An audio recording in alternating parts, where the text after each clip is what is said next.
Politicians are scared and are responding and reacting to that news by going back and pushing for continued lockdowns, continued shutdowns, people wearing masks, and they're pushing for these controlled situations again. But here's what we've now learned about coronavirus that's so important.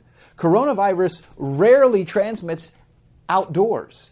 A study in China that took a look at over 300 patients and followed them around found that ultimately coronavirus rarely transmits outdoors. And yet where have politicians forced us to be for the last few months? Not outdoors, but indoors.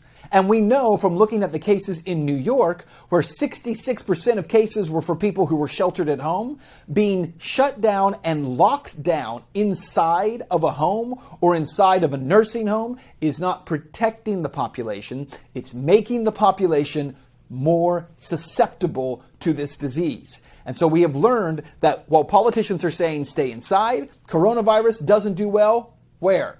Outside. Politicians are saying don't go to work, but we're finding that more and more people who are already out there have already contracted it. And so what we know is this, that ultimately coronavirus inevitably is going to run through a lot of the population. That's what we're seeing now. We were told in order to flatten the curve, if you just stayed inside, coronavirus would go away. But it didn't go away.